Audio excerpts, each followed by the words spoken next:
Alright guys, kembali lagi ke channel aku, Izzy. Jadi, macam biasalah pada penghujung bulan, phone apa masuk bulan ni?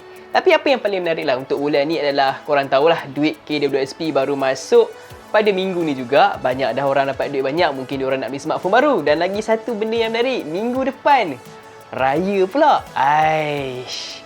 So, bila fikir memang semua orang tengah cari phone barulah, duit baru masuk, lepas tu minggu depan Raya. Aish. Jadi, jom kita mulakan video ni. Telefon masuk bulan ni. Let's go. Okey, untuk telefon yang pertama ni adalah telefon daripada Xiaomi, iaitu Redmi Note 11S 5G. Okey, telefon ni dijual dengan harga RM999 untuk varian 6GB RAM dengan 128GB storan. Ia menggunakan chipset daripada MediaTek, iaitu MediaTek Dimensity 810. Ia menggunakan MIUI 13 yang berasaskan Android 11, mempunyai bateri sebesar 5000 mAh dengan fast charging 33W dalam kotak. Mempunyai skrin sebesar 6.6 inci jenis IPS LCD dengan 90Hz refresh rate. Ia juga didatangi dengan stereo speaker. Untuk kamera pula, ia menggunakan 50MP kamera utama, 8MP ultra wide, 2MP telemakro dan 13MP selfie kamera. Okey, untuk seterusnya pula adalah phone yang ramai orang minta dan akhirnya masuk juga pasaran Malaysia, iaitu Redmi Note 11 Pro Plus 5G. So, apa perbezaan di antara Pro Plus 5G ni dengan Pro 5G yang biasa tu? Ia menggunakan chipset yang berbeza lah. Di mana untuk Pro Plus ni, ia menggunakan MediaTek Dimensity 920. Lepas tu dia datang dengan dua varian, iaitu 8GB RAM dengan 128GB storan dengan harga RM1,499, 8GB RAM dengan 256GB storan dengan harga RM1,599. Untuk seterusnya pula, ia menggunakan MIUI 13 yang berasaskan Android 11, datang dengan bateri sebesar 4500 mAh. Dia downgrade sikit segi bateri, tetapi datang dengan charger yang laju, iaitu 120W. So, kami charging tu memang laju gedabak lah kan. Lepas tu untuk skrin pula, ia menggunakan skrin sebesar 6.67 inci jenis AMOLED dengan 120Hz refresh rate.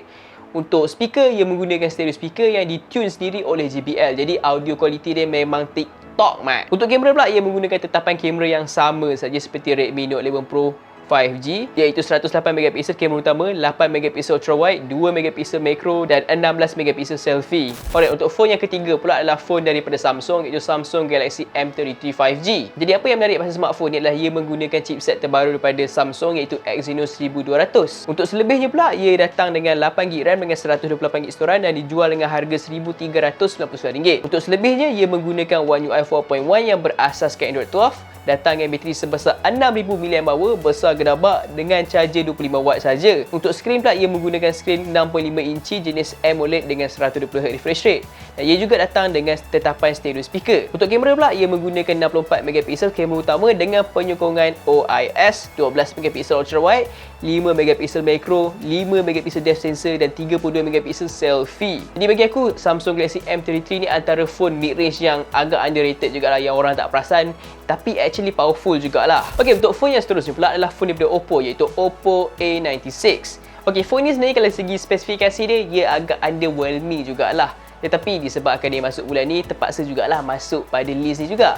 So, dari segi spesifikasi, ia menggunakan Snapdragon 680, mempunyai satu varian sahaja, iaitu 8GB RAM dengan 256GB storan dengan harga RM1,299, datang dengan color OS 11.1 yang berasaskan Android 11, menggunakan bateri sebesar 5000 mAh dengan fast charging 33W dalam kotak. Untuk skrin pula, ia menggunakan skrin berukuran 6.6 inci jenis IPS LCD dengan 90Hz refresh rate. Ia juga menggunakan mono speaker. Dan untuk kamera pula, ia menggunakan 50MP kamera utama, 2MP macro dan 16MP selfie kamera. Macam korang dengar tadi, dia punya spek tu memang underwhelming, harga mahal pula. So, kalau korang, aku pun tak pasti kenapa korang nak beli phone ni, tapi kalau korang minat Oppo, well, this is a choice, betul tak? Okey, untuk phone yang ni pula adalah phone daripada Realme, iaitu Realme 9. Okey, Realme 9 ni antara phone bawah 1000 yang berbaloi jugalah. Dari segi spesifikasi dia, ia menggunakan Snapdragon 680, datang dengan dua varian, iaitu 6GB RAM dengan 128GB storan dengan harga RM899, 8GB RAM dengan 128GB storan dengan harga RM999.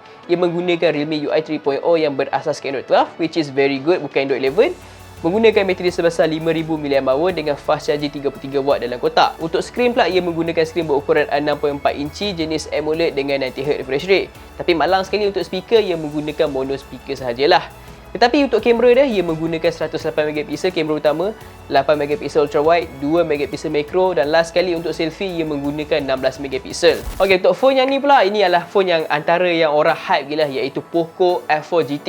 Okey, semasa aku shoot video ni, Poco F4 GT ni harga dia masih tak dikeluarkan lagi. Tetapi dari segi spesifikasi tu memang aku dah tahu dah lah, sebab memang dia rebrand Redmi K50 Gaming je pun, so it's the same thing lah sebenarnya. So dari segi spesifikasi dia, ia menggunakan Snapdragon 8 Gen 1. Untuk harga dengan dia punya variant aku tak tahu lagi, tapi aku akan letak link dekat description harga jualan ni dan juga dia punya link pembelian tu, jadi jangan bimbang. Untuk selebihnya, ia menggunakan MIUI 13 yang berasaskan Android 12, datang dengan bateri sebesar 4700 mAh dengan fast charging 120W, menggunakan skrin berukuran 6.67 inci jenis AMOLED dengan 120Hz refresh rate, datang dengan stereo speaker, tetapi stereo speaker dia special sikit, dia terbahagi kepada 4. So in total dia ada 4 speaker lah. Untuk kamera pula, ia menggunakan 64 MP kamera utama, 8 MP ultra wide, 2 MP macro dan 20 MP untuk selfie kamera dia. Okey, untuk phone ni pula, ia bukan phone yang keluar pada bulan ni, tetapi telefon yang aku terlepas pandang, iaitu Motorola Edge 30 Pro. Phone ni aku rasa memang sangat underrated. Ia sebuah telefon flagship yang orang tak pandang sangat disebabkan aku tak tahu Lenovo buat advertisement macam mana. Phone ni actually very nice lah. First kali ia menggunakan Snapdragon 8 Gen 1, datang dengan 12GB RAM dengan 256GB storage dengan harga RM2,699, jauh lebih murah berbanding dengan Realme or even Xiaomi sendiri. Lepas tu, ia menggunakan stok Android 12. Stok Android 12, the best of the best lah. The purest Android experience you can get lah. Lepas tu untuk bateri pula, ia datang dengan bateri yang tak besar sangat, iaitu 4800 mAh dengan fast charging 68W dalam kotak. Untuk skrin pula, ia menggunakan skrin 6.7 inci jenis AMOLED, tetapi ia menggunakan refresh rate yang agak tinggi, iaitu 144Hz. Untuk selebihnya pula, ia mempunyai stereo speaker macam kita expect sendiri pada phone flagship ni, 50 MP kamera utama, 50 MP ultra wide, 2 MP depth sensor dan last sekali 60 MP selfie kamera. Selfie dia memang sharp mat, serius. Aku tengok review orang buat, memang terbaik jugalah selfie dia tu. Okey, untuk phone yang seterusnya adalah phone yang aku tak expect. Pada awalnya aku tak masukkan, tetapi bila aku tengok balik, spek dia memang terbaik lah, iaitu Vivo T1X dan Vivo T1 5G. Okey, aku mulakan dengan TX dulu. Dari segi spesifikasi, ia menggunakan Snapdragon 680, datang dengan dua variant, iaitu 4GB RAM dengan 64GB storage dengan harga RM699, 6GB RAM dengan 128GB storage dengan harga RM899. Untuk OS, ia menggunakan Funtouch OS 12 yang berasaskan Android 12. Untuk bateri, ia datang dengan bateri sebesar 5000 mAh dengan fast charging 18W. Untuk skrin pula, ia menggunakan skrin berukuran 6.58 inci IPS LCD dengan 120Hz refresh rate. Untuk speaker, ia menggunakan speaker mono sahajalah. Tapi untuk kamera dia, ia menggunakan 50 MP kamera utama, 2 MP macro, 2 MP depth sensor dan 8 MP selfie. Okey, mungkin dia punya spek kasi underwhelming, tapi versi abang dia, versi T1 5G memang paling terbaik lah. Harga dia pun actually lagi murah daripada Redmi Note 11 Pro 5G or even Realme 9 Pro Plus tu. So okey, dari segi spesifikasi Vivo T1 5G ni, ia menggunakan Snapdragon 778G, which is antara paling powerful lah dari 700 series ni. Lepas tu datang dengan 8GB RAM dengan 128GB storage dan dijual dengan harga RM1,249 sahaja. Papa, jarang sekali kita tengok kan harga phone Vivo murah. Kalau kita tengok phone Vivo ni, harga dia agak tinggi daripada apa yang kita nampak kat pasaran tu. So quite surprising jugalah dengan harga ni. Lepas tu ia menggunakan Funtouch OS 12 yang berasaskan Android 12, datang dengan bateri sebesar 4700 mAh dengan penyokongan fast charging 66W dalam kotak, menggunakan skrin berukuran 6.44 inci jenis AMOLED dengan 90Hz refresh rate. Untuk speaker, ia menggunakan mono speaker sahajalah, malang sekali. Tapi untuk kamera, ia menggunakan 64 MP kamera utama, 8 MP ultra wide, 2 MP macro dan 16 MP selfie kamera. Okey, untuk phone yang terakhir, phone yang last sekali, phone yang aku tak rasa orang perasan pun masuk Malaysia juga, iaitu OnePlus 10 Pro. Yes, OnePlus 10 Pro. Aku pun tak tahu dia masuk dah, sebab OnePlus Malaysia sekarang memang dah tak up to date lah dengan OnePlus punya fans dekat Malaysia ni. So dia macam masuk lah, macam okey, masuk je dia.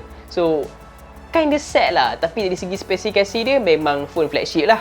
Dia menggunakan Snapdragon 8 Gen 1, menggunakan 12GB RAM dengan 256GB storage dan dijual dengan harga RM4,199. Harga dia agak keras juga. Aku pun tak faham kenapa OnePlus suka jual phone diorang mahal sangat kat pasaran Malaysia ni, dan at the end of the day tak laku dan diorang terpaksa jatuhkan harga juga. So tak faham marketing diorang sebenarnya.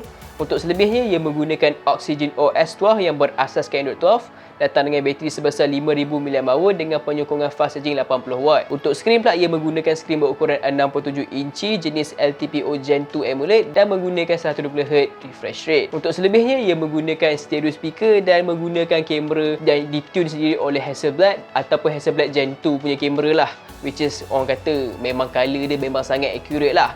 Tapi untuk dia punya tetapan kamera, ia menggunakan 48MP kamera utama, 8MP telefoto dengan 3.3 times optical zoom, 50MP ultra wide dengan keluasan 150 darjah, dan last sekali untuk selfie, ia menggunakan 32MP selfie kamera. Jadi itu sajalah untuk telefon-telefon yang menarik masuk bulan ni. Adakah korang akan beli telefon-telefon ni ataupun korang nak beli phone-phone bulan lepas ataupun pada 2 bulan lepas?